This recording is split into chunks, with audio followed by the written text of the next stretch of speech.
Akira by Katsuhiro Otomo is a classic sci-fi series that was way ahead of its time, and it's one of the most influential manga to ever release. It's one of my favorite series, so it goes without saying that I recommend it, but what's the best way to collect it? In this video, I'll show you guys the difference between the main English releases that have been released so far, including the 2 paperback releases, the comic book issues that began releasing in the 80s, and the Akira 35th Anniversary box set. First, I want to talk about how each edition collects Akira. The comic books collect Akira in 38 issues. There are also 2 paperback releases. The first was released by Dark Horse and it collects Akira in 6 paperbacks. The second was released by Kodansha and it also collects the series in 6 paperbacks. And finally, there's a 35th Anniversary box set, which collects the series in 6 hardcovers. Also worth noting real quick is that there is an anime version released by Tokyo Pop, as well as a Barnes & Noble hardcover exclusive of Volume 1 only. A trade paperback graphic novel collection also released by Epic. There are 10 books which collect 3 issues each. Since the final 8 issues were never released in this format, unfortunately it is not complete. I want to focus on the main editions that fully collect Akira, but wanted to mention these real quick in case you'd like to look into them. How do they differ in terms of design? So the Dark Horse paperbacks and Kodansha paperbacks are actually pretty much identical in terms of design. They have the same artwork on the covers that the Japanese volumes do, but they made some different stylistic choices. The Akira logo, for instance, has Katsuhiro Otomo's name layered over the top, and the volume number is included in the logo as well. The spines are totally different from the Japanese releases, though. They feature different colors with Akira horizontally running down the spine, as well as artwork of prominent characters. A quick look at the back of these editions as well, but as you can see, these two are nearly identical in terms of look. The hardcovers included in the box set come with slipcovers, and their overall design and style is nearly the same as the Japanese release. They feature different art on the volume covers themselves, and they have an incredible graphic and bold look to them too. They look great with and without the slipcovers on, and their bright and bold colors make them stand out on the shelf. To me, they are the most appealing in terms of design with or without their slipcovers on. The box set it comes in also has a really graphic, bold look to it, and it looks awesome on display with artwork of Kaneda and his bike. It's really pleasing to open it up for the first time and see everything from the art book to the hardcovers neatly housed inside the box.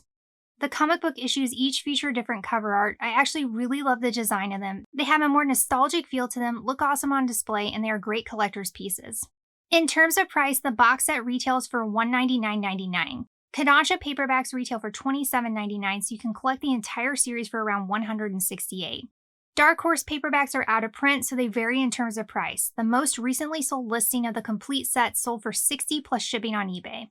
The comics are also out of print and fetch a number of different prices, but it looks like the full set sells for over $1,000 on Buy It Now listings.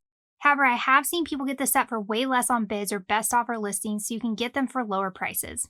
For those that are still in print, you can find them on sale a lot of the time and for lower base prices on sites like Right Stuff, which I'll link in the description below. The cheapest way to collect Akira that's currently in print though is the Kodansha paperbacks, but only marginally by around $32.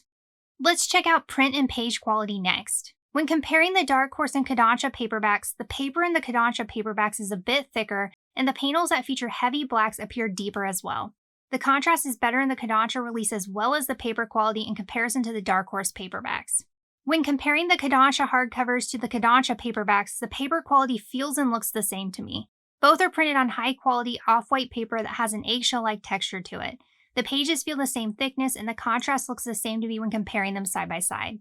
The difference between the two really comes down to the quality of the covers and the overall quality of the editions themselves, and the hardcovers easily win in this department with how well made and sturdy they are.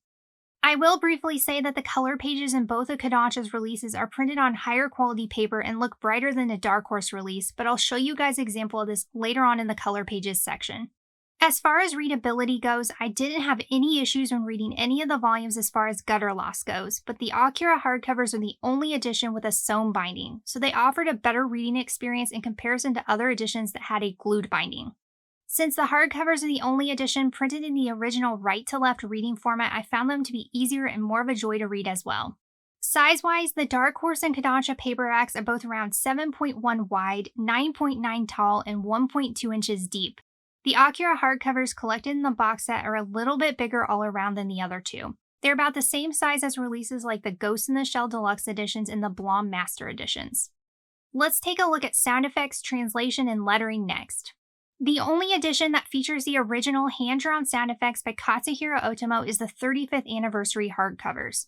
The only sound effects that have been replaced with English translation are those that were typed, and they included reference guides in the back of the volumes you can reference if needed.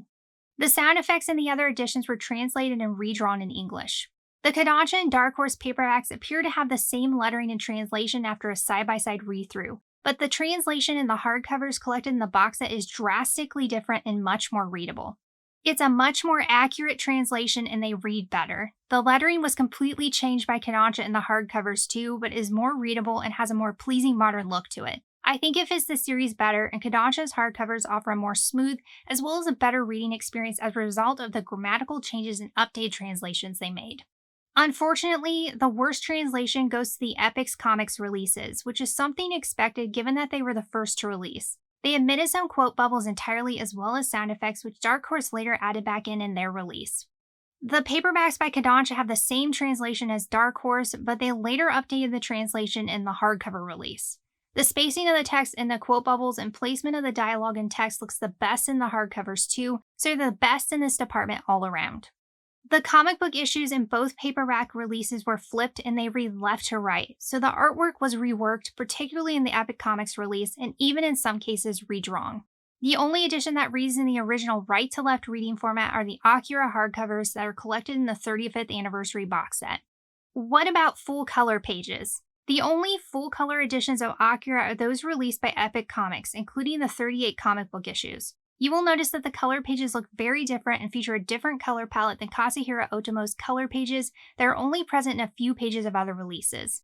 This is because the Epix Comics releases were computer colorized by Steve Oliff and Ollie Optics for the English release and not by Kazuhiro Otomo himself. The rest of the editions only have full color pages in the first few pages of the volumes. As you can see, the color pages are a little brighter in the Kodansha releases than the Dark Horse release. Kodansha used higher quality, thicker paper for the color pages, while Dark Horse used thin paper, like that which you would commonly see in single-issue comic book releases. What about extras?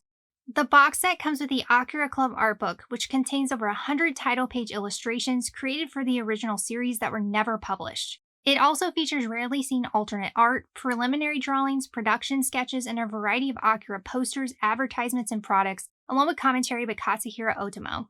It's a fantastic companion book and a wonderful collective piece as well. In addition, you get an exclusive iron-on patch that features the iconic pill design in the box set.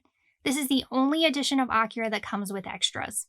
Now that we've gone over everything, what's the best way to collect Akira? As always, it definitely depends on what you are looking for.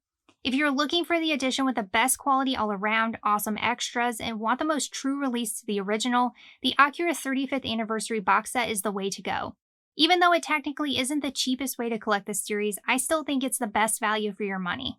If you want a full color release, definitely check out the comic book issues released by Epic. They are fun to collect too, and I really enjoy the individual cover art on each issue. Cheapest way to collect at retail that's currently in print, the paperbacks released by Kodansha, but you can also pick up the Dark Horse paperbacks for decently cheap on sites like eBay too. Want the best translation and the best lettering? The box set released by Kodansha is the way to go since they fix many of the issues that are present in the paperback releases. What do I think though? Personally, I think the Akira 35th Anniversary box set is the best way to collect Akira by far. The hardcovers are beautifully designed, bold, and they are well made. The print quality is incredible too. They are the only English edition that reads in the original right-to-left format, and they are the only edition that has the original hand-drawn sound effects by Katsuhiro Otomo, and they have updated lettering and a better translation. Plus, for only around $30 more, you get a fully hardcover release, the Akira Club art book, which is an incredible read by the way, and the iron-on pill patch. It's my favorite manga box set to release so far, so I highly recommend picking it up. What about you guys? What's your favorite way to collect Akira? Let me know in the comments below. If you want more manga reviews like these, be sure to check out this playlist next. That's it for the video. Thanks as always for watching, and I'll see you all next time.